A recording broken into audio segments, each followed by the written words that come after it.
And we're live. Hey everyone, welcome back to the Deceive reality podcast. And we're here with the great Canadian magician, Wes Barker. Wes, how are you doing today? Wonderful. Thanks for having me. This is going to be good. No problem. We always start with the same question for everybody, which is how did you get into magic and it become an addiction like the rest of us have? Man, this is I kind of found it twice in my life, I guess. Once when I was a kid, I had guitar lessons, and my guitar teacher was like, he bought like, I guess, dollar store magic tricks basically, and he would show me these like really crappy tricks, but I'm 5 years old, so I thought they were great, and had a real love for it. Never learned any, didn't really think anything of it. And then I was 19, I was watching David Blaine on TV, and I was like, you know what? I bet you I've always loved magic. Like, I'm sure I could learn some of these card tricks to impress the girls at the bar or whatever. Yeah. And I mean, I'm 19 years old. It's a perfect thing to do. And I had a really boring day job at the time. I would just like drive around a truck working for the government, and I'd like fill potholes in the roads and pick up garbage and stuff like that. And really easy job. So bought these books on card tricks and just learn them in my truck every day. Perfect thing is I had my partner who was stuck with me, so I could just show him card tricks every day. And no matter how bad they were, I got a built-in spectator, paid to sit there and listen to me. So Brilliant. I every day I was instead of being bored at work, I just went all in on it. And then the obsession just took over. Like, holy shit, just going every day. So yeah. Once you get those first reactions, you're like, holy fuck, like, let's do this. So I went deep on it after. Yeah, I think we all have that thing when we go, well, I'll see what it's like. And then people start giving you attention, start the reactions. You're like, yeah, this will do me nicely. And it starts off okay with girls at bars, but it's not as good as people think. Yeah, no, I know. I always tell people, like, it works the same way every time for me. At least back then, I would do trick for a chick at a bar, and then she'd walk away after like one trick, and then I'd be surrounded by 15 dudes being like, man, you must get so much pussy. I'm like, no, I just meet a lot of you guys. Yeah. My friend used to me. My friend used to see a group of girls in college. They send me over, I do a few tricks, and I'd be obsessed with the magic. And after a while, I look around, and my friends have taken off all the girls away, and I'm left with a group of guys. Which is you just set them up nice. That's perfect. Yeah. My problem was I never knew when to stop. It was like one trick, and they're like, oh wow, and now I'm like, I have 17 more phases of this ambitious card routine. Yeah, Dave has an addiction to the ambitious card routine. We were only talking about this with other magicians when we were on the podcast too, that it's like a drug that, I start small. It's just a pack of trick, man. I can handle it. And then all of a sudden you're buying fucking illusions, and you're like, I don't do illusions, So. Yeah, 100%. And I was always blown away by how much money I was spending every year on buying magic. I was like, this is like, and that's one of the reasons I started doing it, like trying to get work, because I'm like, this is like an unhealthy hobby at this point. I'm spending thousands and thousands of dollars every year. I'm like, I better fucking make some money back here. Let's go. And tax write-off now. Yeah. Oh yeah. Now I don't mind. Now, like, give me everything. Let's go. But back then I was like, shit. I have a big tax bill coming in. Time to go on Pro Mystic. Yeah. Exactly. They're covering it up. And it's like during the lockdown and stuff, you've really started focusing. I've seen a lot more of your YouTube videos coming up and things like that. Was that a conscious effort that it was like, well, I'm stuck at home, I'm going to really go all in on YouTube now and get it? I'm definitely one of the lucky ones where I already had a YouTube channel that was like pretty, substantial. It wasn't like I was starting from scratch. So as soon as, I remember I was in Las Vegas with my friend Eric Leclerc and Chris Ramsey. We were watching Eric be on Fool Us. And that was like March 11. And then March 12, everything shut down. So like by the time I got off the flight from Vegas to Toronto, I'd already lost like $40,000 worth of gigs. And over the next 4 days, I lost the rest. So I was like, holy crap, I got nothing. So then I was like, well, right away, I'm just going to pivot and do YouTube. I used to do like maybe 2 videos a month was kind of like about all I could muster. And then I dove right into like 2-3 videos a week right out of the gate. And I was just lucky because I already had sort of all that in place. And a lot of people don't have that. But my wife is a flight attendant and her airline laid off everybody, March 20th. So she's out of work too, all of a sudden. And now we went from like we went from like a good life to like nobody's got any work and it's just surviving on my YouTube channel. I was like, what the fuck. So I tell my wife, I'm like, guess who's a YouTuber now? You. So like I got her at all the sketches with me now, and she's great. Like it saved us. We live in a 1-bedroom apartment here, right? Like I was like, you have 2 options: join me on YouTube or sit quietly in the bedroom while I film every single day. Like that's the only option. So we both just like totally embrace this YouTube thing. And I always ran my mouth about it too, especially to guys like Chris Ramsey and stuff. I would say like, oh man, if I had time, if I didn't have so many live shows, I would definitely be a YouTuber.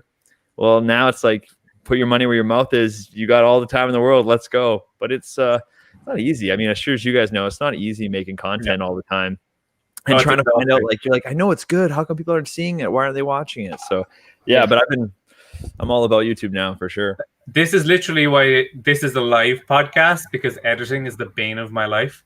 I started doing videos on my channel for like 10 views, and I was sitting there for 2 hours editing it, and I was like, I'm just gonna go live. Screw it. Yeah, I did a video. Sometimes I do these videos where like I'll green screen myself into a movie to do magic tricks to like Leonardo DiCaprio or Ryan Reynolds or something, right? And they're like 2 minutes long.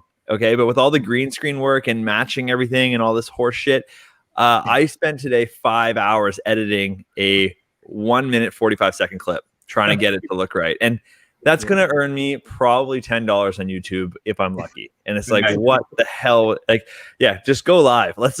It's way more fun. My wife posted a comment and actually saying that your wife is unreal on camera. My wife has a slight crush on your wife, and when I say slight crush, it's becoming slightly dangerous. Kristen my wife is so. People really like her, and at first I was like, I used to always tell her, "You're gonna be great. You're gonna be great," and she would come on a video like once a year. And then once she really did embrace it, like, you know what? I'm going to embrace the inner actor I've always wanted to do, the inner like comedian. And she's really going all out. And we've had some big videos together. But like at first when people are like, oh, your wife's funnier than you. What? Your wife's better than you. I was like, oh, that's good. Be nice. Like, you know, she'll appreciate this. Turns out it's just true. Like, and every time I hear it, I'm like, oh yeah. Because she's, even when I'm editing, I'm like, fuck, she is better than me at this. Oh my God. Like, it's pretty great. I'm glad people are digging it. So I'm glad your wife likes her. Can't wait to come to Ireland and we can all do it together. That'd be great. Because it is the risk of bringing someone else in onto your channel and just being like, oh, maybe you should go into the bedroom for the next video. It's fine. Yeah, exactly. Yeah, but it's pretty funny too because like I do all the editing right now, so I feel like I'm not, when I edit my own stuff, I'm probably being unconsciously biased about which bits of mine I keep and what I delete. But with her, I'm pretty ruthless. So I was like, wow, you know, it really does help to have someone else edit you. So you can't make these choices like, oh, I don't have the double chin in this angle. I'll take this angle when it's like probably should have gone the other, you know? So I think that might be beneficial too. So I'm trying to teach her to edit so she can be mean to me too and be like, nope, this is garbage. Take this take. Learn as we go. Nice.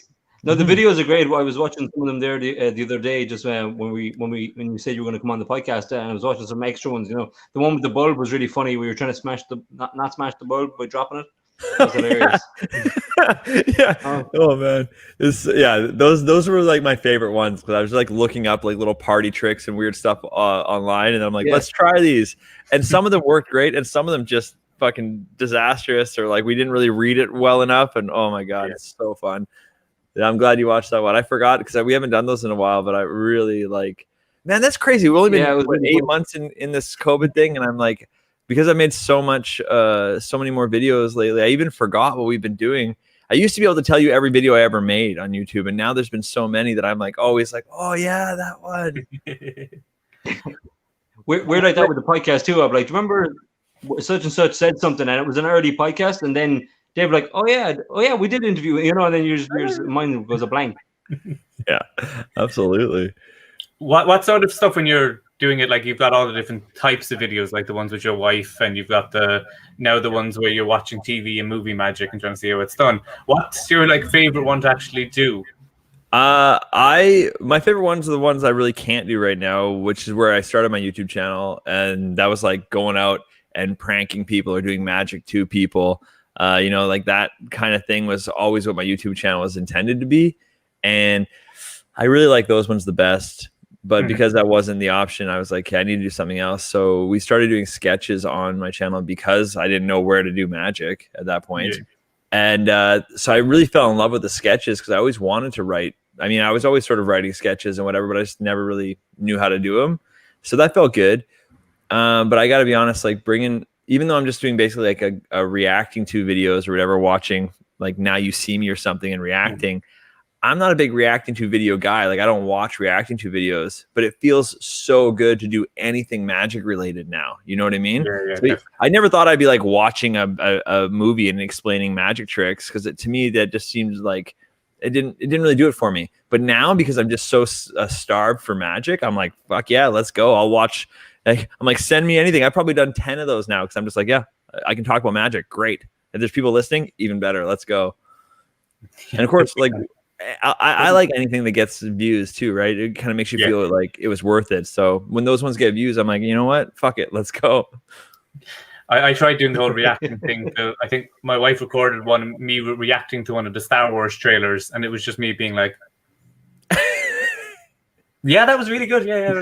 It's so hard sometimes because you find yourself just watching and you're like, oh, fuck, I'm not even being entertaining right now.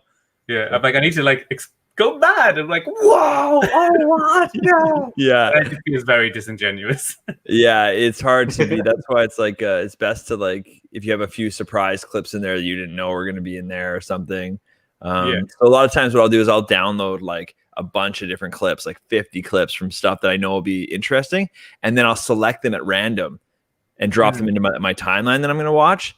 So like I've seen all these clips, but it'll be a bit of a surprise when I click on which order they're coming in. So you get a little bit more of that genuine, like, oh yeah, this one, I remember this, as opposed to being like, and next up, you know?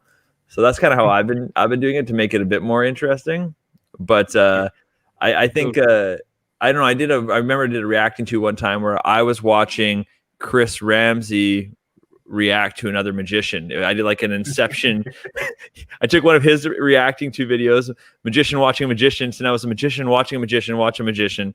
And and that was definitely the one where I was just, I'm just sitting there being like, oh yeah, I agree. Oh, it just was a fucking nightmare. And then somebody from India took my video and watched me watch Chris watch somebody. It was just, it's going too far. So if anyone else wants to make a magician watching a magician watch a magician watch a magician watch a magician, then please, by all means, it's up there. You go for it.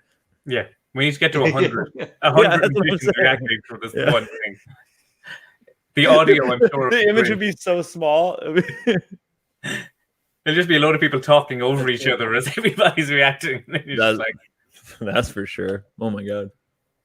And I think we all definitely related to I think one of the first ones you did after lockdown, which was a magician working from home. Yeah, that was probably one of my all-time favorite sketches, like videos. I love that one. I'm so glad you saw that one. Yeah, it's so true. It's like you're watching it being like, and then it's like, I literally did all those things today. Yes. Oh, I know, it's so crazy. You're just like you get when you're used to doing magic all the time, whether it's even just seeing your magic friends or magic for random people when you meet them, or just magic with your family, whatever. And then it's taken away from you. You're just like, hey, honey, you want to see this? Hey, like, I feel like a clown sometimes. I'm just sitting here going through. She's like, what are you doing? I'm like, I'm organizing my magic stuff. She's like, again? Like, I've done it 30 times in COVID, right? And I'm just picking up old tricks that I would never use. Like, we're insane. Like, if an alien came down right now and looked at us, they're like, who are these magicians and why are they like, I think we look like we have like a learning disability or something. We're just sitting there playing with stupid shit all the time, right? Like, I don't know, but I'm glad you like that one. Because I'm a close-up magician and then a stage mentalist, and I have a multiplying bottles, and I'm like, I can't get rid of it. I might need it at some point. It has to stay here, and I've an appearing bamboo pole. I might use it at some point, so it has to stay. If you can't get rid of it, you never know. Yeah, the appearing bamboo pole. Fuck me. Yeah. Everyone's got that bottom drawer magic that that you have, and you'll never throw it out, but you don't need it, and nobody needs it. But we all have it. It's a bottom drawer. It's like half my house. Yeah, I was like, oh yeah, just the drawer. Yeah, exactly.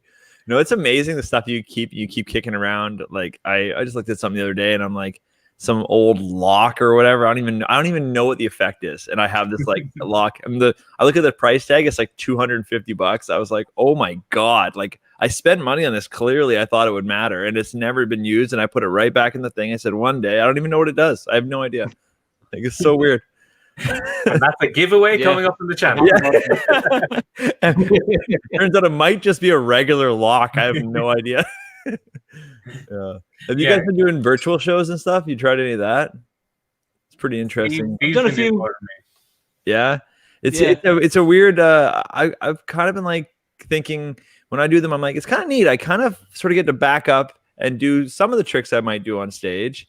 And then also I find myself just doing tricks I would never do, not even in close up. I'm just like randomly grabbing like it's weird, but I'm kind of, I'm doing a bunch now. I'm sort of feel like I'm figuring it out, but I definitely realize about myself, I'm migrating to magic that I would never, ever perform before. I don't know if that's been your experience at all. Has it? Yeah, definitely. Yeah, definitely doing tricks that I wouldn't even consider. Either I bought them and I left them aside and they're like, oh, maybe someday kind of a thing. But now working them in, definitely. But I'd be like you as well. And Dave would be the same. Our stage shows and stuff will be very interactive and would be very, I've got a kind of a comedy club background and so does Dave as well. So it's got that feel. You can't really have the same kind of improv on a Zoom call. It has to be more structured, I think. Yeah, absolutely. Because you're trying to sort of compete with this weird attention where you can't actually command it like you can in a room, right? Mm-hmm. And you can see people, they do like this, right? And then you're like, hey, back here. It's so hard to get everyone.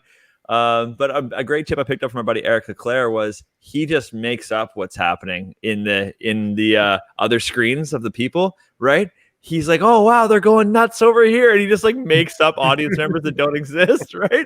Nice. He's like, and it's pretty smart. He's like, oh, they made me a sign. Oh, yeah. Hey, everybody. Like, just they're all just at home on they don't even care about them. But you can lie a lot more. So just do a lot of missed calls and real life missed calls on what's happening. I think might work. Yeah, I think so. Yeah. I think it's because we're at home doing the show. You have all those gimmicks around that you're like, oh, I couldn't be bothered carrying that with me. But now you're like, sure, I'll use this trick deck that I bought 10 years ago. Check this out. So I was doing, I had like this little switcher button thing. So I was switching between one camera here and another camera there and stuff. I thought, oh, I'll be fancy. And then I figured out really quickly, I'm like, oh, wow. If I set up everything here exactly like this every time, and I wear the same thing, I can switch cameras, but I can switch to a pre-recorded bit. So I was switching and pretending it was live. And I would really click the button and I would just sit down and I'd just have a drink for fucking 8-9 minutes. And I'd let this other camera angle go, doing this elaborate invisible thread routine that I could never pull off in real life. It was amazing. But I kind of got called out one time. People are like trying to, like there's something wrong with the thing. They're trying to get me to stop. And I'm just over on the couch drinking. And I'm like, oh, and I get up and I run over and I'm not even dressed the same anymore. They're like, what the hell? So, maybe don't go that long. I pushed it too far. It's like the Houdini thing where he used to escape and then they'd build up the suspense. He used to apparently just sit on top of the water torture cell, just reading the newspaper, dripping wet. Because they'd build it up so he'd be like, give me 5 more minutes, and keep on going. It's amazing what you could get away with back then, hey, about like you're not even watching anything. There's just a curtain there or something. They can't even see and they're just waiting. Like they believe that he must be trying. You can't even see it. It's so interesting.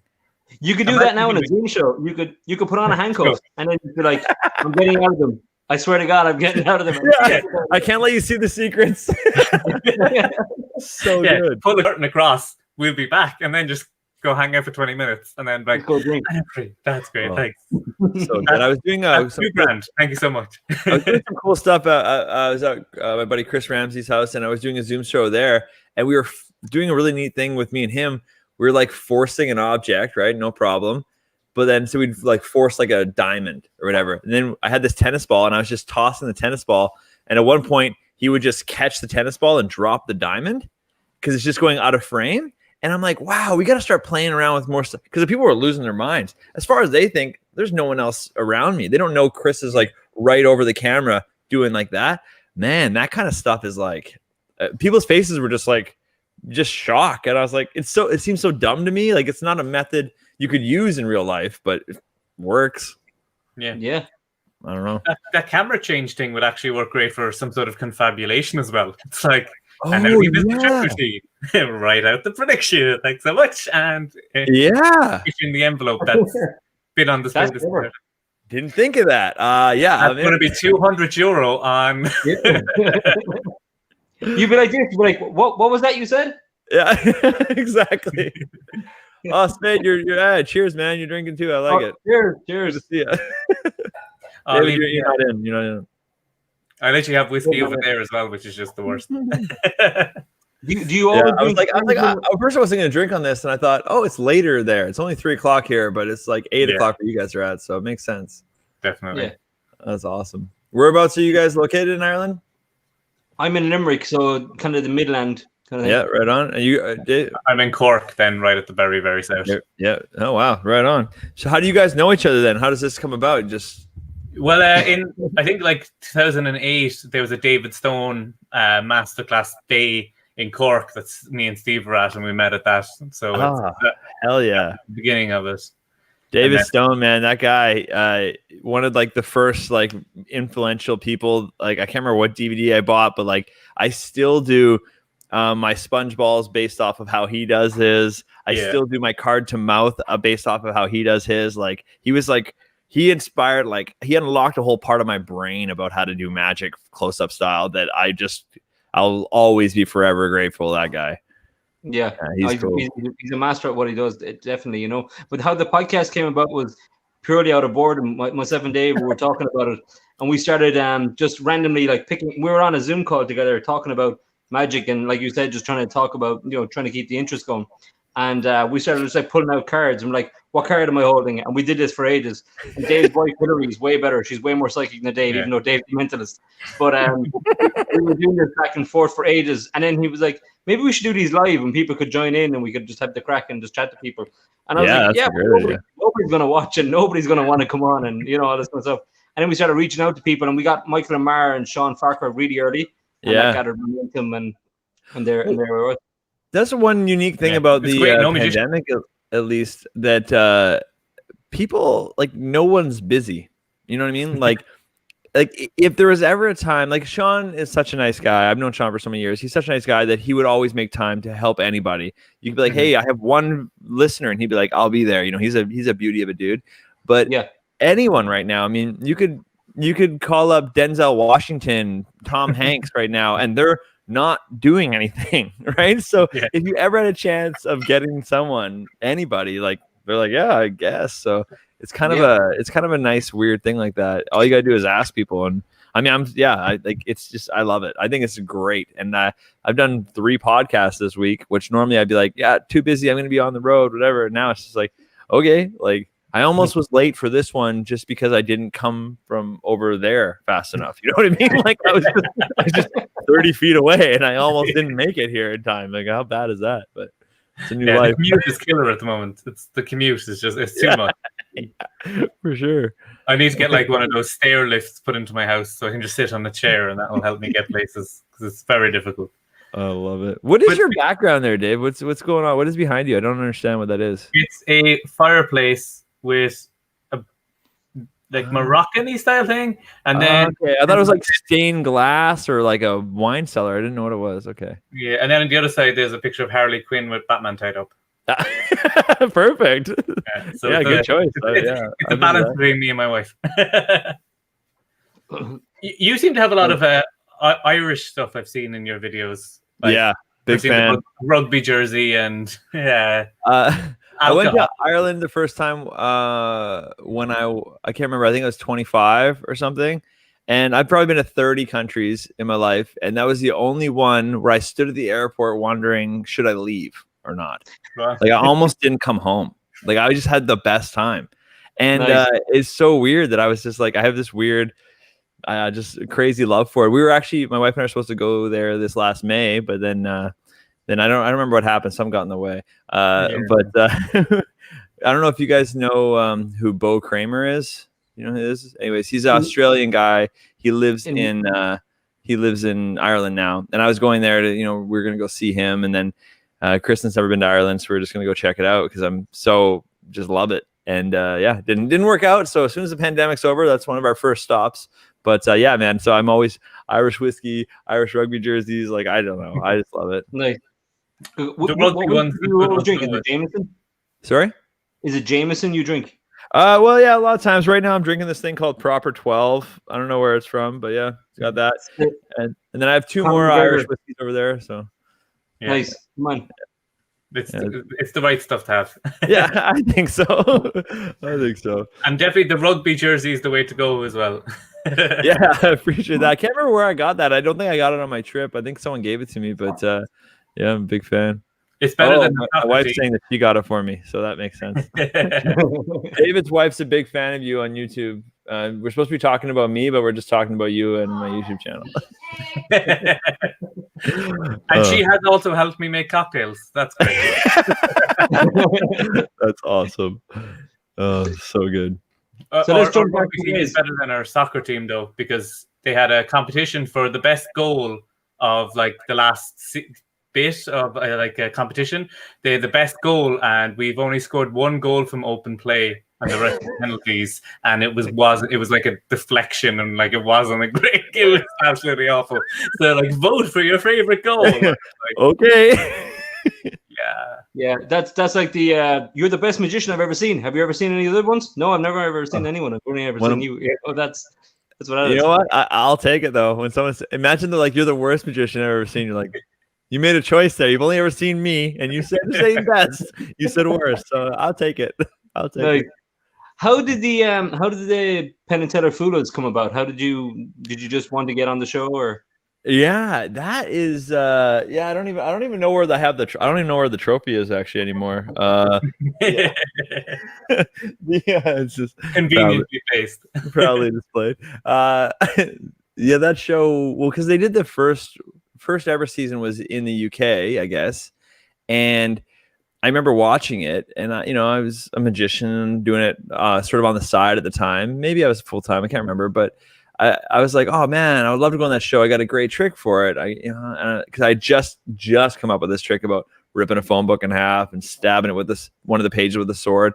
And then then it didn't get renewed, and then there was like a couple years lapse or whatever, and then it all of a sudden shows up. They're going to do it again in Las Vegas now, and I was like, oh, I should go on that show, but I didn't really know how to go about it. But luckily, I'd had a YouTube video unrelated to the trick I wanted to do, just these two other YouTube videos from live performances I put up go viral. Like one of them is probably now sitting at like 30 million. Like it's crazy. Wow. And then the other one's like 7 or 8 million.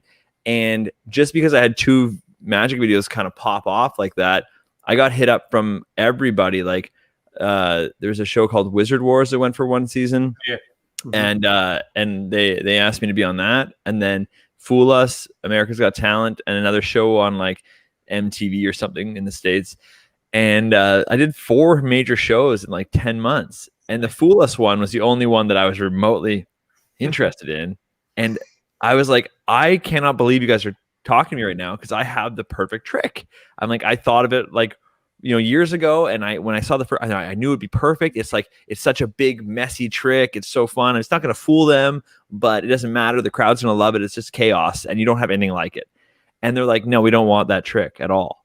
And I was like, what? And like, I pitched us other ideas. I'm like, okay. So I pitched them like 10 other ideas. And like, oh, maybe this, maybe that, not sure, whatever. I'm like, hey, how about the first one I said? And they're like, no. I'm like, it's just fucking take it. It's good. And they're like, wow, okay, fine. Well, you can do it. And I'm like, okay. I go, what the fuck? And then they approve it. And I'm going to go out there in like a couple weeks or whatever. And I'm in bed one night, and I fucking wake up 3 a.m, like ding. And I'm like, holy shit, I have a way better way to do this trick than I've ever had before. And then my wife's like, what are you doing? I'm like, I gotta go write this down. I like get out of bed. This kind of shit does not happen to me. I don't, whatever.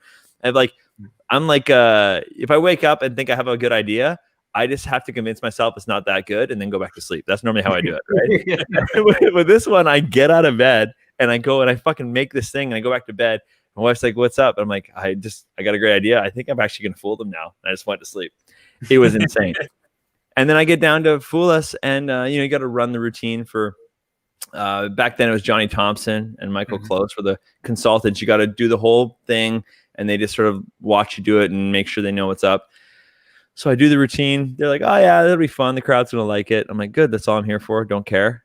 And then I'm like, do you guys want to know how it works? So you know, like what to say, because you know you got to tell Penn if he's right or wrong, kind of thing.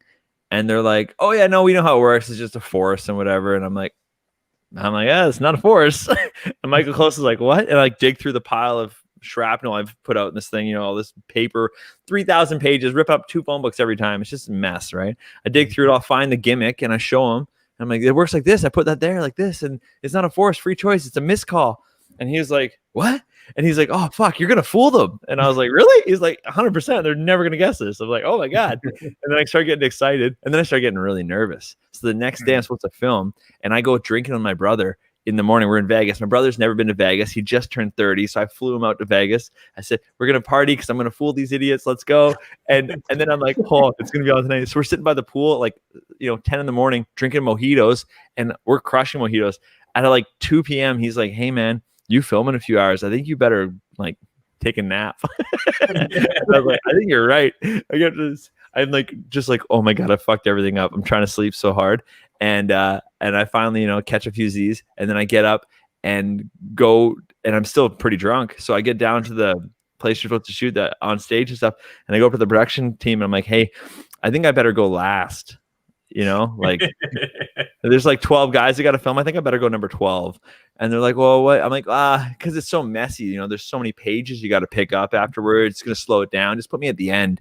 And they're like, oh, okay, that makes sense.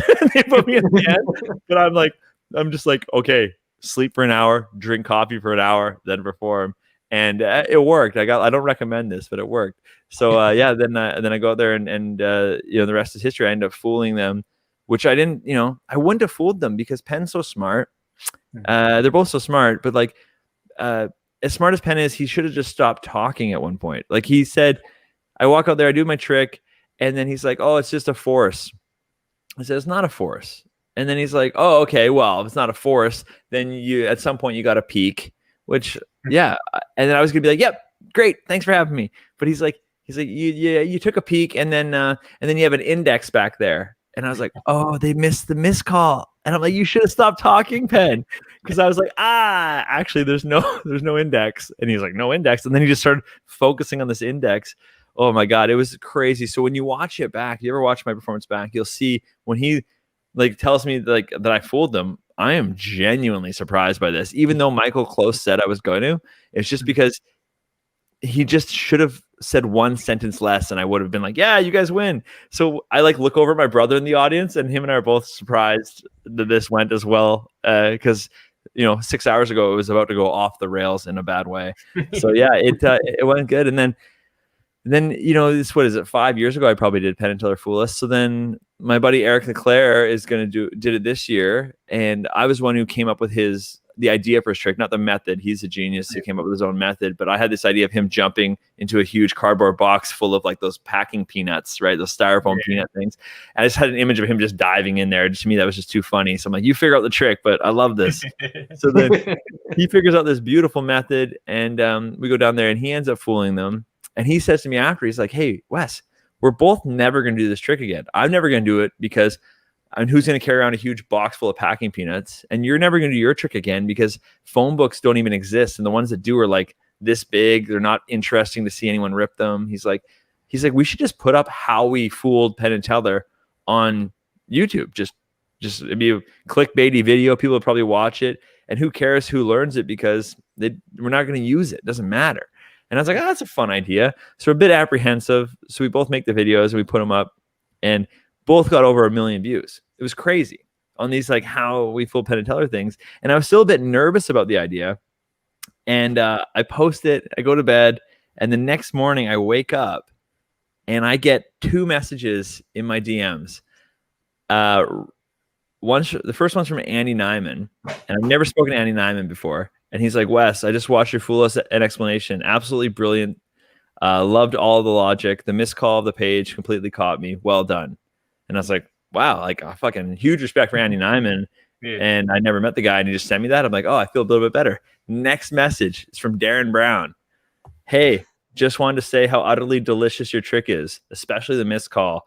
Andy Nyman and I watched it today, or Andy Nyman sent me this, and it's wonderful and satisfying. We're all currently fangirling over it. I sent it to all my producers. Just glorious. Huge fan. From fucking Darren Brown. I was like, nice. What? Because I went from really thinking like, getting up, like maybe I should delete this. Like, I don't know if I should be putting out, it is kind of like my most popular trick I've ever done. Like, and then as soon as I got those messages, it just all melted away. I'm like, fuck yeah. If Darren Brown thinks that was a good idea, I feel like I'm in good company. Definitely. Yeah. I remember watching that explanation, like, missed call. It's like one of those things like a multiple outs that you fool any, especially magicians, because we all think of a force before we think of just miscalling something or having like multiple outs somewhere or something like that. Super clean. And that's the other thing I felt kind of bad. And I even told Michael Close and stuff before I went on the show where I was like, up until 2 weeks ago when I had this epiphany in the middle of the night, I was doing a force, So the method they're guessing is the method I used for like 3.5 years. So I felt kind of bad. I'm like, yeah, that's right. Like that works. But then I just changed it because it's better. And I never went back after that. The missed call was so much easier. It's so nice to give someone a free option. In my stage show, and I'm sure you both the same thing, there's enough forces happening in your stage show already that it's nice to have one free choice, And no one wants to look at the page really if they've watched your whole show because they've already overproved you've already handed them a million things to overprove. So if you put it in the right spot of the show, they're not going to be like, let me see the page because you've already showed them 1,000 times. Look. So that's kind of where I was at, Hey, all right, yeah. Now we're doing it. We have to go and be like, I like this. We should talk more on this time of day. It gives me an opportunity to have a few early whiskeys, I like it. Nice. Day drinking is the best. Yeah, it really is. I prefer day drinking, but also night drinking and also morning drinking. And then mid-afternoon is pretty good too. Afternoon, midnight snack drinking. If you can swing that, that's always nice. Lunch drinking. Yeah. I had a very similar story in Vegas with some friends. We were there and there was a hurricane in Boston where we were living at the time. So all our flights got cancelled except for 2 people. And they were very arrogant about that. Their flight didn't get cancelled and the rest of us panicking trying to book rooms. So their flight was in the evening. So they got up in the morning and went straight to the pool and started getting the buckets of beers and just downing them. And then it was I was like, you're flying tonight, lads. Maybe slow down a little. So they started throwing ice cubes at me, being like, you pussy, you can't keep up with us, blah, blah, blah, blah. Oh, I booked tickets to Penn Teller that night. So, and there were some girls with us as well. They went to see another show. And we all came back. And this was about an hour after the lads were meant to have flown away. And we got up to the room and there they were asleep in the bed. Oh my God. Completely passed out. So we woke them up and they were convinced we had changed the time on the clock. They were like, oh, you even got our mobiles. That's incredible. Eventually go to the airport. Realized it. One of them was like, we got to go to the airport and try and get the next flight. And the other one was like, we missed it. Let's just go to the pub. Yeah. At some point, cut your losses. It's all good. Yeah. Holy shit. Yeah, Vegas is a tricky time. Don't drink before a flight. It doesn't work. We almost got caught that as well. Me and Steve were we were going to the lads convention in Birmingham that World Magic Shop were doing. And we were just sitting in the back, the airport, got there super early, having a few beers. We were working on doing coin through the cellophane on the outside of the deck of cards. Yeah. Trying to come up with methods like strike vanishes and stuff. And then eventually we were like, last call for boarding. We were like, oh shit. That's our flight. And we're at the opposite end of the airport. And it's always like gate 220 or something. Yeah. Oh, yeah. we were with Morgan Stripler too. He was a magic consultant for me on a stunt I did a few years ago in a castle in Ireland. And we've been friends for years. And when he didn't want to bring any of his forks back with him, so he was like, oh, you take them. You do liquid metal. You'll do them, whatever. So when I got my carry-on luggage had a crystal ball and a box of fucking forks. And when it went through the thing, obviously it went off and they were like, sir, do you have any knives to go with your forks? And I was like, no, I just have forks, a shit ton of them. Like, that is, yeah, that's, I remember I did a show with I was doing this routine, and basically I borrow someone's purse, and I end up, sleight of hand, pocketing a whole bunch of shit in there, and then I pull it out, and it's good fun. But I was just experimenting with different shit that I would try and pull out of there. And at one point, I decided it'd be funny to pull out a handgun, and so I just got like this fake handgun, but it was like solid metal, like it has the right weight, it has the right look. I wanted to look right, so I pull out this handgun for one show, pull it out, and I realize I'm doing it in like middle Canada, which is about as close as you get to being in America here, right? They're gun toting, kind of like woo, right? So I pull this handgun, and I realize right on the spot, I'm like, oh, there's only two types of people in the world: people that are kind of afraid when they see a handgun under any context, and then people that are like, yeah, it's a gun. Guns are good. Makes sense. And so like, there's nothing. It's not funny to anyone. People are just either afraid or like, yeah, guns are great. So I pull it out to no reaction. I'm like, fuck this thing. I take it. I throw it in my other bag, in my head going, never use this ever again. Well, that bag is my carry-on bag on my flight. But I wanted to get it out of my showcase. So I threw it in this other bag, forget, next day, get on a plane, and the bag goes through the scanner, and just like, and then all of a sudden, I'm just like walking the thing, and it's like beep, and the lady's like this, and people are panicking, and then guys are running at me. I'm like, what? What's going on? So they're just like, I missed my flight. The cops had to get called. It's a whole 3.5 hour delay. Sit me down. I'm like, it's just a toy. I'm a magician trying to explain everything. Oh my God. So yeah, double check or have a good explanation. One of the two, because that was like, whew, buddy. I don't want to go through that again. My heart was like, what happened? we were like that. I bought that crystal ball in some like gift shop, and it comes up as negative space because it's so on the thing it was just negative space, and she was like, "What's this?" And I was like, "Oh, it's a crystal ball," and she's like, "Oh, okay." And I was like, "She's like, can I examine it?" And I was like, "Yeah, sure." So she took it out, and I was like, "But don't touch it." And she was like, and we were missing our flight, and she was trying to read people's fucking palms. We were like, "We gotta go. We gotta." Did you look at it and you look at it and you look at her? You're like, she's like, what? You're like, you're gonna die. We're gonna be late. Yeah. And you can carry on though. You just don't want to get stopped and have to explain why you have fake thumbs and like just like 12 decks of cards for a weekend away. Yeah, it's so bizarre to explain magic cases to people. I just like what's in here. I'm like, just look at it. Like I don't even want to talk. I don't even want to list it off. Just here, have a look. I don't know what to tell you. And my magic show too looks more like a thrift shop or a dollar store. Like I don't really have coherent stuff. Like I'm like, I don't know. There's a bunch of pipes and a bunch of glue. I don't know, frisbees. Like I can't tell you. Some foam boomerangs. Yeah.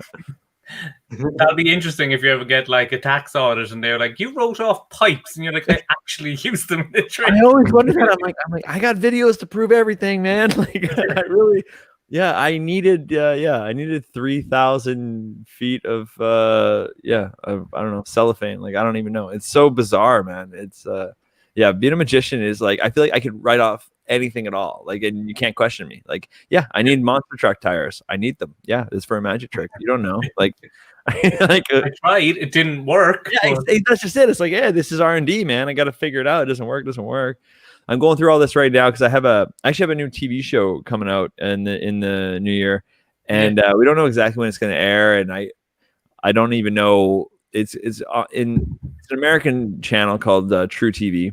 And it'll air everywhere eventually. I just don't know the details of how that's going to work. But all the stuff they're coming up with and we're talking about, and the stuff that we got our builders testing is just ridiculous. Like I can't even imagine what the network must be seeing when they get the request for like, we need $50,000 for, like a 3-legged dog painted blue or something. You know what I mean? Like they're like, what? I'm like, trust me, it's for a trick. Like it's good. It sounds more like demands. We'll let whatever go if you give us a 3-legged dog or whatever. Yeah. Yeah. Someone messaged in actually beforehand if you can tell us anything about the upcoming TV show. So, I you know what? I don't know what I'm allowed to say. I know I'm allowed to say it's on True TV. I'm hoping it comes out in the spring. We're filming, because we filmed part of it. We're filming the rest of it January, February, March in Vancouver, Canada.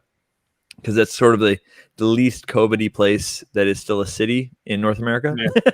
So, and it's where I'm from, which is actually kind of cool. I don't live there now, but it's for me. I'm like, oh, just going home to film would be great. Nice. But yeah, it's gonna be good. It's sort of like a yeah, it's just me, Chris Ramsey, Eric Leclerc, and Alex Boyer. There's 4 magicians that are best buddies, and that's true to our real life, which is nice. It's not like they assembled this cast, you know. It's just like we approached them. We said, hey, this is what we're already doing. Look at what we've been doing on YouTube. Check us out. They're like, this sounds great. And we're like, we want to be more authentic than most magic shows. Well, any magic show. We want to try things on camera. And if that means sometimes showing something that doesn't go as planned, well, then let's show that too. So we're being very transparent. We're not going to be, not in a bad way, just like, I'm going to be like, hey man, I'm going to go over here and do this trick for these people. And they might even decide to sabotage it. They might look to camera and be like, well, Wes thinks he has a deck of cards on him, but what he actually has is a box full of sand or something. You know what I mean? And like, so there's going to be there's a lot of great tricks, but it's a lot of us pranking each other and trying to fuck with each other. But none of it is pre-planned. It's it's all pre-planned, but no one's in on it, which is very. It's been elaborate, and there's been so much secrecy in our group, and it's insane. And the amount of stress that's caused on me has been wild, because some of these things we're not filming until February, and we've had plans since last February. So it's like trying to keep, and you're like, and they're very personal. Like, I'm like, well, I hope none of these guys, they better not be dating someone else by the time this thing airs, because this whole thing hinges on the fact they have their current girlfriend. Kind of, you know what I mean? Like, but it's kind of like, I tell people, like, you see, if you remember Jackass, do you guys remember Jackass at all? Mm. If those guys did magic, maybe something like that, somewhere along those lines. So it's going to be, it's very much my taste. For some reason, it's my exact taste in magic is being put on TV. The other 3 guys they're into it. They love it. But it's like, it's very much like, it's the show I've been wanting to do for 10 years. And for some reason, the network's like, yeah, let's do that one. I'm like, oh, this is crazy. So I think it's going to capture magic fans for sure, but it's going to be a bit broader than that, which I don't know if some like diehard magic fans might be like, not my scene. That's fine too. But it's going to be a bit broader. It's going to be more behind the scenes a little bit behind the curtain. We're going to, we're trying to push the boundaries on what's been done already. Because, I mean, everyone's been doing such great work. If you look at, Blaine and Dynamo and Justin Willman and stuff, like, everyone's doing all the best stuff. So it's like, how can we be a little bit different? So that's what we've been pushing on. It's going to be cool. I'm really excited to let everyone see it. It's just, it sucks. I'm sitting on so much stuff. And as I'm talking to you, I'm like editing in my head. What can I tell you? Because I'm bursting at the seams to show you like what's going on. The one clip there already was like us all wearing like these shock collars that you put on.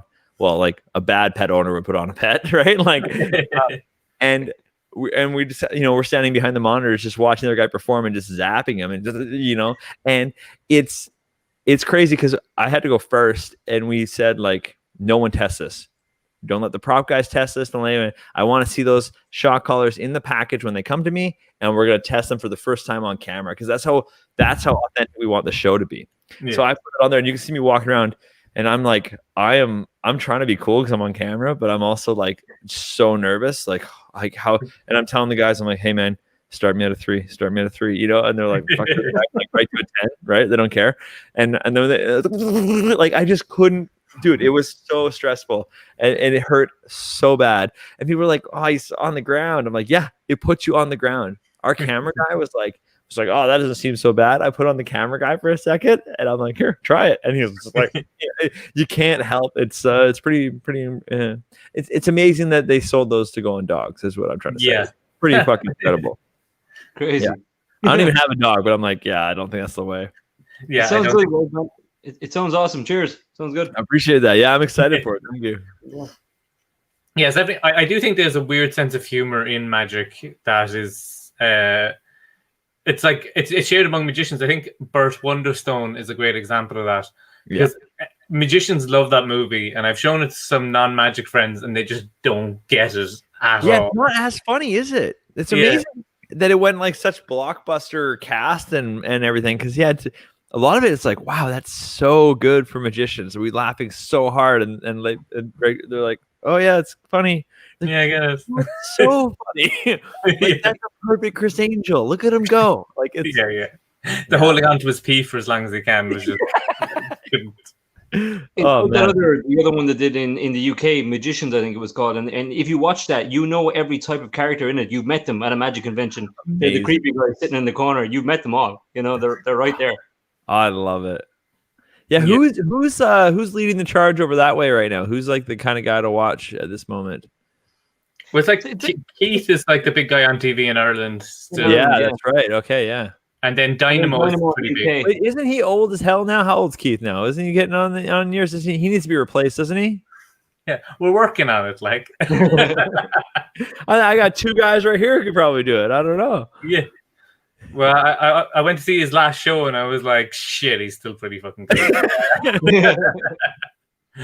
Yeah, that was kind of the feeling I went to when I saw Copperfield last time. I was like, fuck.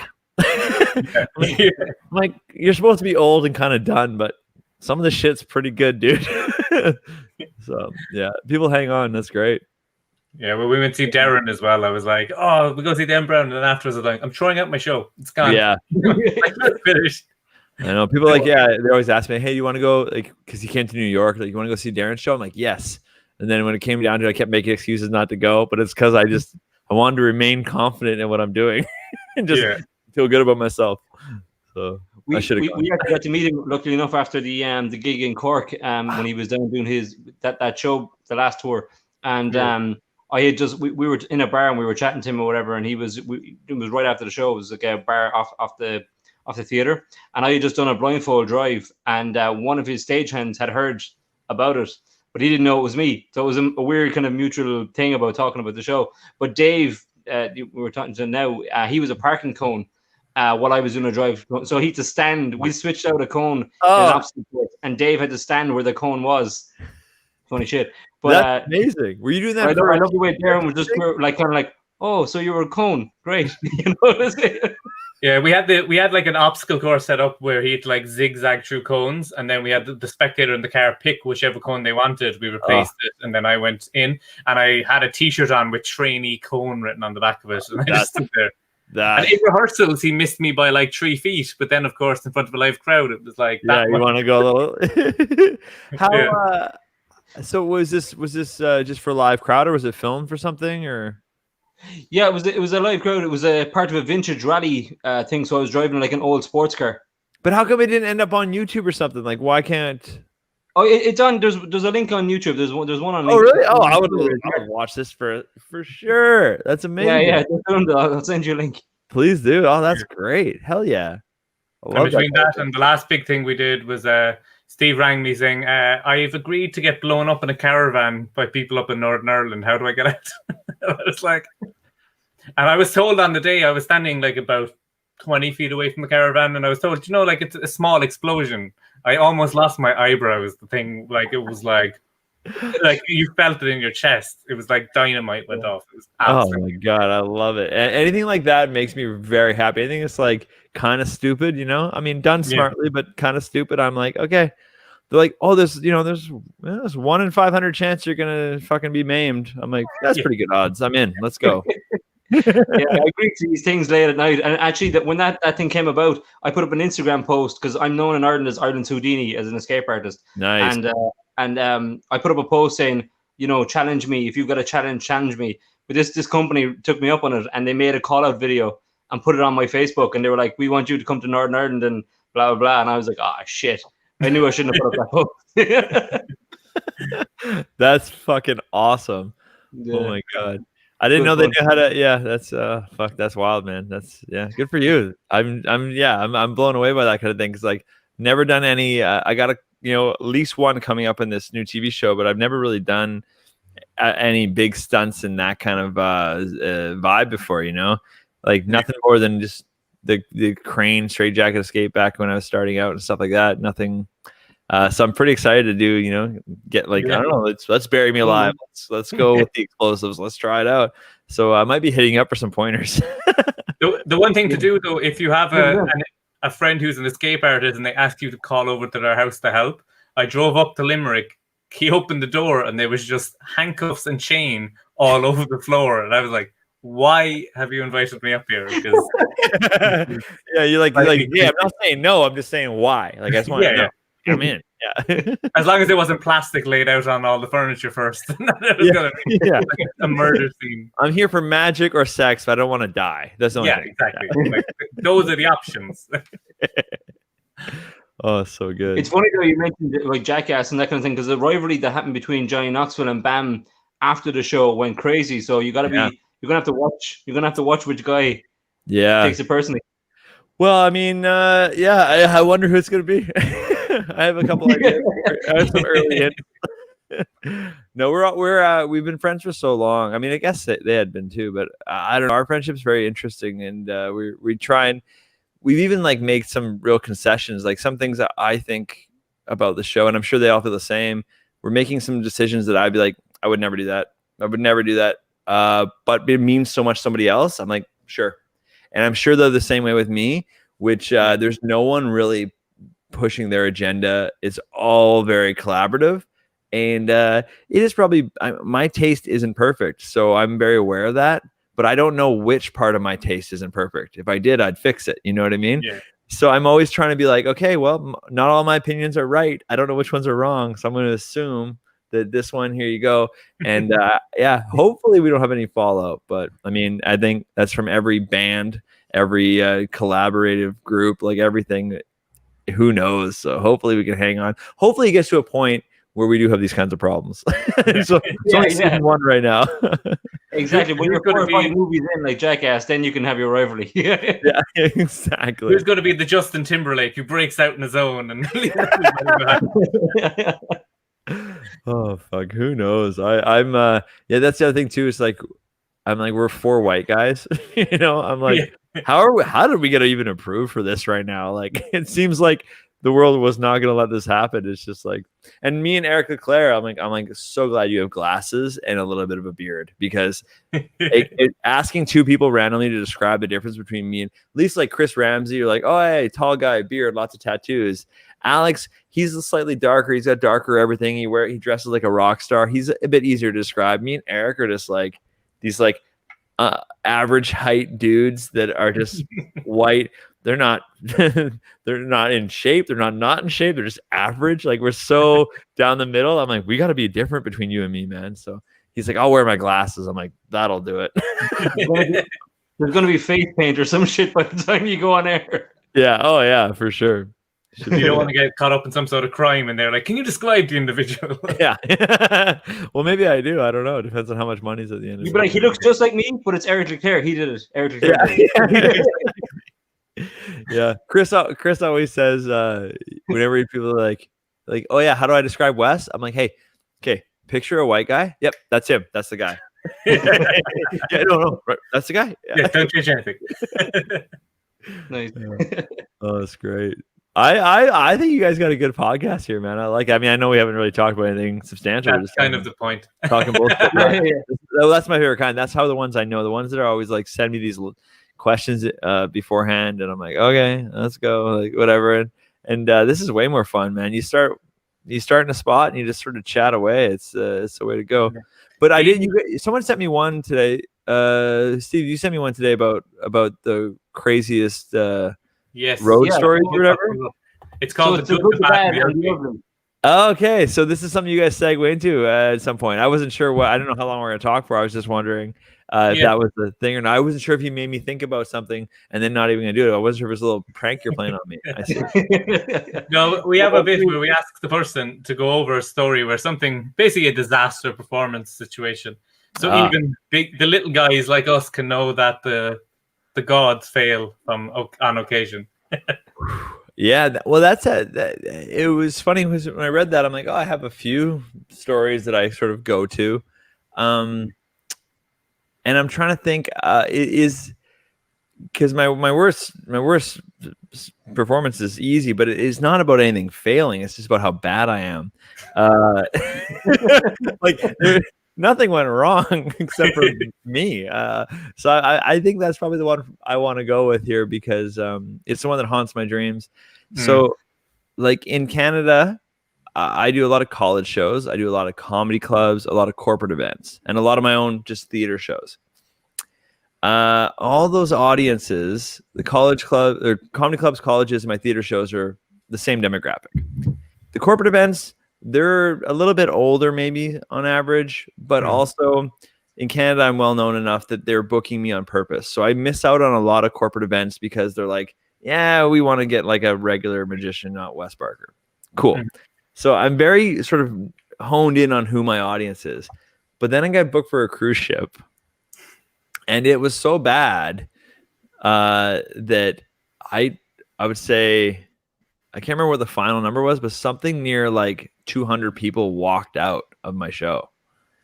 And it would have been more, except they're very old, so they can't leave very quickly. And there's only one exit. But the entire 45-minute set on this cruise ship show was just like a reverse waterfall of gray hairs walking up these stairs trying to get out the whole time. And it was just, I did nothing different. It's just my show. So I walk out there, I start the show. The average age in this boat, I'm told before I go out there, is 73 years old. Jesus. And I was like, that's the average age. Okay. I walk out there, there's 1,000 people. It's a huge theater. It's full. I'm like, great. I walk out there, I tell a joke. Everyone laughs. I tell another joke. People laugh, but not as much. I tell a third joke. And this guy in like the fourth row is like, we had the comedian last night. Just do the tricks, magic man. Oh, Jesus. And I was like, oh, I'm like, hey, man, this is kind of how my show goes. I joke around and do some tricks and whatever. And I could tell by my response to his heckling that everyone was on his side. And I was like, oh. So I start doing this, show, and people are just immediately, I can tell some people just exiting. I'm like, okay, well, whatever. You get out of here.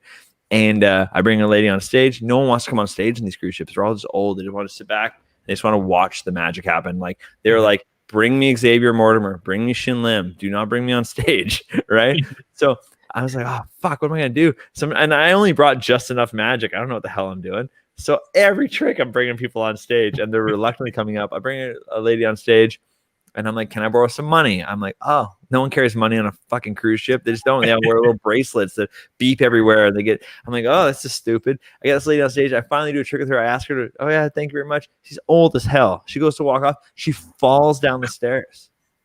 And I was like, how is this happening? People are rushing down there. I'm like, please don't have a broken hip. I'm trying to play it off like, hey, no big deal. Like, oh, I hope you're okay. It made me look bad. It had nothing to do with me. It makes me look bad. But people are nonstop exiting.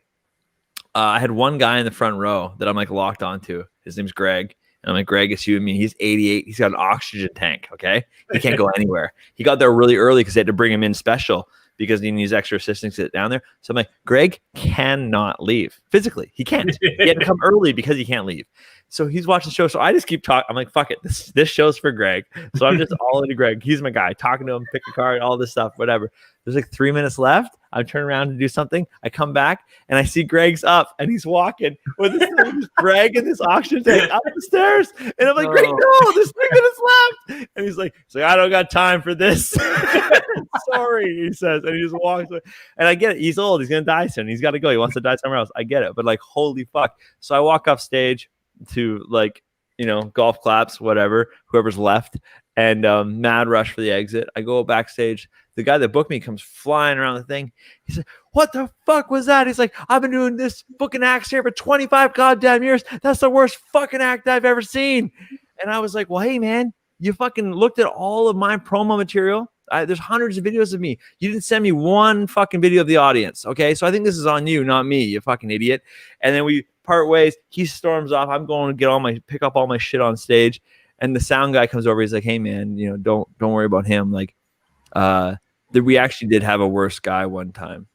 I was like, that's not what I needed to hear right now, man. Like, I'm the second worst ever on that cruise line. So I leave that ship. I have to come back to that ship. I'm doing back-to-back ships, but I have like 2 days off. I'm flying back to Edmonton, Canada to do a show and then fly back to the ship. And I'm like, holy fuck, this is my first out of 4 shows. I fly to Edmonton and I go do a theater show in Edmonton. Same exact act, right? I'm in my cabin the next 3 days rewriting my act. Like, I need a top hat, I need music cues, I need a dove. Like, I'm just going like whatever. My brain's broken at this point. I go to Edmonton, do my show, standing ovation. I've only ever had like 5 real standing ovations, not like the one that's built into the routine, not like the one where you got it because you know how to do stage fucking presents and all that stuff. Like one where you just finish and people just get up. Only a handful. And this is one of those shows. And I'm like, oh, it's not my show. It's just don't do shows for old people. They're just old Australians on a cruise ship. Don't do those shows. So I go back, eat shit again for another week on the boat, doing 2 more shows that no one fucking likes. They moved me into the smallest lounge on the whole boat. Like I'm supposed to do the theater. They're paying me theater money for like lounge magic for like 5 people. I don't give a shit. Because in my head I go like, oh yeah, find your audience, you know? But like, man, I sucks so bad. I'm drinking at the bar, like the back of the boat by myself. And there's only one other guy in the bar. And he looks at me, he's like, you're not going to tell any jokes, are you? I was like, no, man, it's here to drink. Like, it's so bad. So every time I tell the story, I start sweating because it haunts me. Hopefully that was somewhere in the neighborhood of what you guys. That was definitely. The whole thing of having to live with your audience after the show as well. Just like the worst. Who designed that? That is so dumb. It sucks so bad. If you kill it, it's great. You're a hero. Yay. But, celebrity for a week. Yeah. Oh, feels so good. I like to think that the guy that said the stuff from the front row at the very start was like a spokesperson for the room. They're like, Tom, it's your turn to talk to the pretty much. And but thankfully he was one of the first guys to leave, so the heckling didn't continue. But definitely the whole audience is like, yeah, someone tell him the comedian was yesterday. You're doing magic tonight. I'm like, great. Even I could tell it was going to be bad because of the tech. You go for like your tech rehearsal, and the crew stuff's like, so what are your lighting cues, music and stuff? I'm like, oh yeah, I don't. And they're like, what? I'm like, I got this video I play at the beginning, so play that, and then there's like music when I walk on. And then there's an outro song when I walk off like that. And like, huh? And there's so like, what do you mean? Like the lighting? I'm like, oh, it's whitewash, like a comedian. They're like, oh, okay. And there's we have an hour. We're just sitting there like no one's got anything to do. And I'm like, yeah, just and man, I was like, the way they're looking, I'm like, oh, I think I'm fucked. And I was. And I've been back. I took like a 3 or 4 year hiatus. I went back and did a cruise ship, and it was much better. But it was much better because I didn't really do my show. I just brought a bunch of magic. I think I did fucking cardiographic and stuff on stage. Like I just did. I'm like, oh, I give them magic, you know, just give them what they want. I think I did fucking fiber optics. I'm cutting ropes. So I'm doing cardiographic, like stuff I'd never performed. That I'm just like, here you go, have it. And they were like, yeah, I'm a magician. They were so happy. I was like, oh, for love of money, I guess, you know, when you're broke, you do things. So that's why I would need YouTube to pay off. So anyone listening here, if you could just bring maybe 1,000, 100,000 of your closest friends over to my YouTube channel, and that'd be great. Let's just get this thing up to 1 billion. You know, let's go. Yeah. Like everybody, just like not all your friends, just like your first 100,000 on Facebook. Yeah, just your close. Yeah. Not everybody, just the closest 100,000. Whoever's in your bubble makes sense. Yeah. Your COVID bubble of 100,000. Your COVID 100,000 bubble, easy. Yeah. Someone messaged in actually before and asking, do you have any advice for someone starting YouTube? Which I guess you get that a lot, but I get that one all the time, and I really feel strong about for YouTube specifically, and that was what about YouTube, right? Advice for starting YouTube. Yeah. The big one is, and it sounds so redundant, but it's like you have to just start. And it's tough to hear that because it doesn't really help you in any way, but it's like whatever idea you have, it won't be the same idea in 10 videos or 50 videos, definitely not in 100 videos. It might not even be the same in 3 videos. Just start. There's no magic formula. Pay attention to obvious things. You try and film it as best you can, but even if it's on your phone, it's fine. Okay. But you don't have to be a fancy editor. Just think about when you make the thumbnail and the title are the 2 most important things of any video, whether your channel has 1 person or 10 million people. And when you look at that thumbnail and title, you really got to stop yourself and go, would I click on this? Right? Really try and be objective. It's so hard. And the answer is no. Keep Googling, how do I make better thumbnails, and keep working on it and the title and stuff. But make the video right now. Make the video tomorrow. I don't care. Make it right away. And then work on that thumbnail and title and just work it until you're like, would I click on this? Even huge YouTube, Chris Ramsey, 5 million followers, message me every day. How do you like this thumbnail? How do you like this title? And that's all we workshop. Okay. Because the video itself, I trust that you're doing your performance right. I trust that you're a good personality. I trust that you're not posting something of you being absolute dog shit. If that's not the case, then all you have to worry about is how do I get them to click? Well, I don't know. Would you click it? You know what I mean? Videos I see where someone just used a random screen grab that was in there and just put a title like, so-and-so doing whatever. It's like, man, scrolling by. Your name, get your name the hell out of there. No one cares about your name right now. It doesn't matter, right? Find a clickbaity word. You don't want to lie to them, but something that they're going to click on. It's so hard, but you just have to start. And I tell everyone, I'm like, don't ask me how to start. Tell me, hey, I have 10 videos up. Can you have a look at my channel? And you have any tips for me? Now I'm very interested. If you have 10 videos, you want me to have a look? Send me a DM. If I have time, I'll check it out right now and be like, hey, man, here's my first 3 notes. But it's going to be bad off the top for sure. I'm 270 videos in, and I feel like I've just got the hang of it over the last 8 months because of the pandemic. So maybe you'll be lucky enough to have another pandemic in your life too. We can say that. I fucking hope not. A vaccine coming at some point.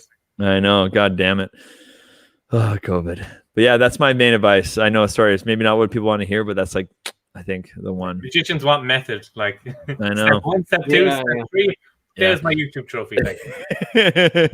Yeah, I approached YouTube the same way I approached performing. Like, I was already getting paid to be a magician before I'd ever even met another magician.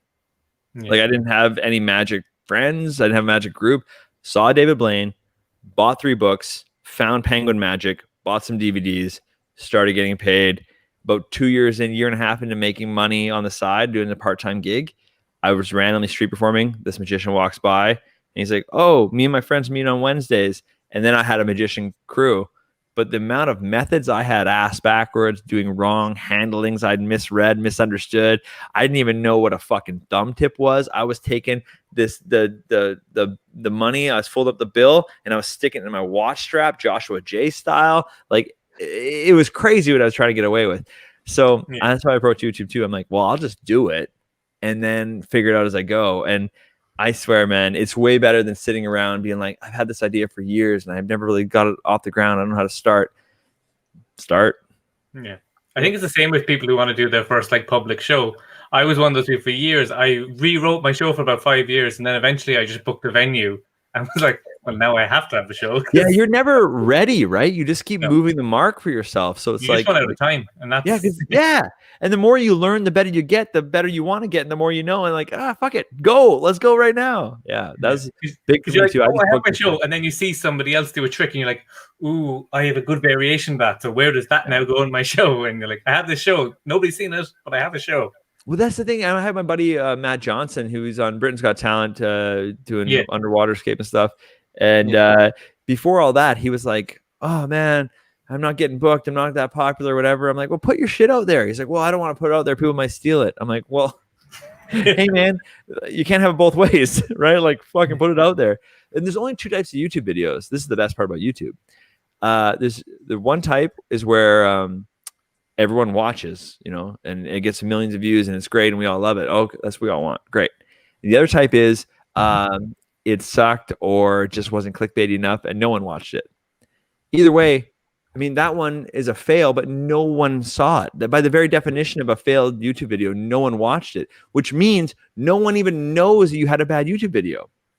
There's not much in between, right? It's like your 11 family members go like, oh, I saw your video, it was cute. You're like, and you gotta like, that sucks. But like, other than that, it's like, there's no one walking around being like, oh, that's the guy with the shitty. It's not like if you go on America's Got Talent and eat dick, the same amount of people watch that as would watch the show, right? It's different, right? That one you don't want to do, but you go on YouTube and no one likes you, fucking fine. No one saw it. So you risk so little, like just get it out there. Yeah, it is very much a kind of a jump in the deep end kind of a thing. But performance and it's all a performance anyway. I mean, it's either virtually or on stage or whatever. You have to jump in the deep end. Yeah, absolutely. There's the guy Sean Cannell on YouTube. He does like stuff about how to be better on YouTube. Think Media, but his saying is always just press record. He always shows his first ever video, which is just him sitting in a dark room with a like sheet hanging on behind him, just not even fully blocking him, just hanging there. And he says, now I'm going to do these daily vlogs and I won't be entertaining. That's not me. And he just looks so depressed. And then he always looks back at that and goes, if you're not that bad and I got to hear. That's very Absolutely. fucking Guantanamo Bay, though, isn't it? Like, Yeah. fuck. Yeah. Well, that and that's the thing. Like, I get like a guy like Chris Ramsey, with like 5 million followers, and he probably put up 300 videos before he made $1 on YouTube. Yeah. I still haven't even reached that many videos. Like, that's how dedicated some people get at it. It's like, hey man, like, don't do 10, 20, 30 and be like, it's not working. Don't even talk to me about it's not working until you're 50 at least. Should be 100. I swear, if you're at all competent and you upload regularly and you hit 100 videos, your YouTube channel has success, guaranteed. But it's so hard to be like, I'm gonna put up 2 videos a week for a year, and it's like, but that's what it is, man. That's like if you're a dentist and you started your practice. That's how much of a grind it is, right? Like, there's no shortcuts. This job isn't a shortcut. Right? It's a job. Let's go. It's fun, but it's a job. It's true. Like, it'd be like, I'll do a filling once a fortnight, maybe. Yeah, exactly. And only if you rave about it after. You got to be really excited about it. I want 5 stars on Yelp. Give me the 5 stars. I tried to pass this one time. Wasn't for me. No, I just don't think it's possible. I think the people who do it. It's really not. No, my hands are too small. Can't do it. How great is that? Every time I like my hands this, I'm like, yeah, man, we all felt that way. Just fucking keep at it. You got it. It's like the whole thing. Oh, my thumb tip's the wrong color. My hands are too small to palm. It's like, if people look at your hands, they're going to see it no matter what. Because you're like, yeah, exactly. Oh, people really don't have any sense. And I have one last question that we got sent in beforehand, which was, from Chris, what is your go-to trick? I'd say on stage, my go-to trick is probably the balloon swallow, because I always like I'll just throw it in my pocket. Like, just a balloon takes up no space in your pocket. So if I'm going, what'll happen sometimes if I go to like a comedy club in Vancouver or Toronto or whatever, fairly often someone will be like, hey Wes, do you want to get up and do a magic trick? Like, because they know me there. And they're just like, yeah, guest spot, do a magic trick, whatever. I'm all right. So at least I can always do that. It's just right there. And in my stage show, for me, it sets off how weird my show is about to be. The balloon swallow is generally a weird thing to watch. And I have a great story from a heckle I got years ago that I always just tell the story after, which fits in perfectly. So yeah, it's probably my go-to. And it's weird. It's one of the only things in my stage show that I really haven't added anything to. I haven't done anything about, except for this story, which for me, the reason to do the trick is to tell this story after. And that's my go-to stage show. And then my go-to close-up is endlessly classic forcing people all fucking day long. And my classic force is, I guess, apparently pretty good, because I can do it all fucking day. And I love to classic force a blank card that I've written "fuck you" on, and it's just my favorite thing. Just showing the cards are all different, shuffle, and all day, and it's just it either makes them laugh really hard or it makes me laugh really hard. Both of those are a win, but those are my 2 go-tos. It is definitely like one of the most fun things to perform. The classic, you're like, come on, guys, yes! Yeah, I know. It's like every time it's like bungee jumping. Every time you're like, yeah, baby. I love it. It's like, it's weird from the point of view of the spectator, though, because they're like just picking a card and you're going, yes. Yeah. No, I try to do less. I try and say yes all the time, like it's a Tourette's thing. That way they don't suspect it when I mean it, right? So that's I blend it in. Cool. You could always tell as well when someone hits something like in a multiple hours. Usually they go, do you want to change your mind? And then if they hit it, like, okay, let's move on. It's so true. Like, all right, perfect. Well, you had a free choice, and they just walk on. You're like, wait, what? It is the point that I should be like, do you want to change your mind? A miracle has just happened, like for me right now. When you're like, just name any card, and they hit it, and you're like, perfect. Yeah, the word changes. Like, now you don't want to change your mind. I know that you're an independent person. I couldn't pressure you to change your mind. Oh fuck. I like that idea, the blank card with the fuck you on it, because I mean there's like that thing where if you're performing a few tricks and then people, you could reach for your phone and they're like, what's going to take out now? I love that. You just be just like, oh, you got to see this. This is it. Yeah. So good. Well, you know what I found the best thing with the fuck you card is if you're doing like an ambitious card routine, is just using that as the top card in your double lift, and you put it on their hand, set the deck on their hand, their card comes to the top, but the deck's left in their hand. 50% of people want to look at the bottom card to see how the fuck that happened. Particularly if it's not a signed card, it actually plays better here, right? Because they might be looking for another, and they turn it over, and the bottom card just says "fuck you." It is so crazy because they did it themselves. And if they don't look, don't ever make them look. Just carry on with your life. But half the time, they're going to be like, I got to check. They're going to turn it over. And it's just like, no one will get mad at you when they've said fuck you to themselves. You know, it's beautiful. It's was it the dirtiest balloon swallow? Who's asking this? Sean says, Wes does the dirtiest balloon swallow you'll ever see. Yeah, that's probably right. Yeah. I don't even feel bad about that. It's entertaining. Yeah. I do think the fuck you card as well is perfect for cruise ships, especially in the 78 to 88. Yeah. Oh, yeah, for sure. They love that stuff. I changed it to "please go die soon" instead of "fuck you." But, I don't think you don't have a lot of cruise ship bookers watching this, right? No. I don't care. They don't book me anyways. Yeah, they would definitely. It is the different type of show that you just have to have. She completely change your show and just do like, what can I do without interacting with people? And that, like you were saying, I think the older I get, the better I am about that. Like I put my ego aside. I save my ego for my YouTube channel, my theater shows, my comedy clubs, whatever.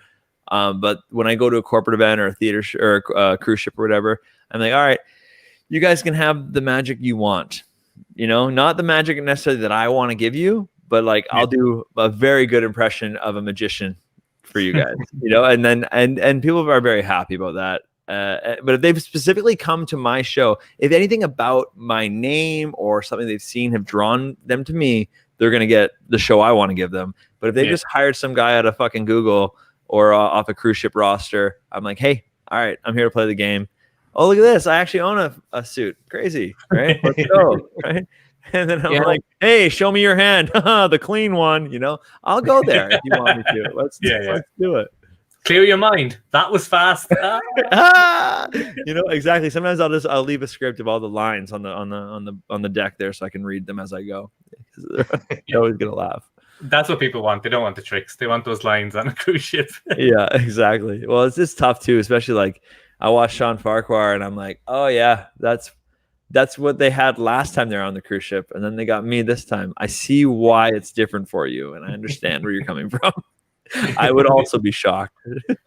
Open your show. But imagine if someone watched it the other way around. So someone saw me first, and then Sean Farquhar. Imagine how delighted they were when they got to Sean. That's something we were saying as well about people who see magic, because they don't see it that much. If they see a bad magician, they feel like they don't like magic.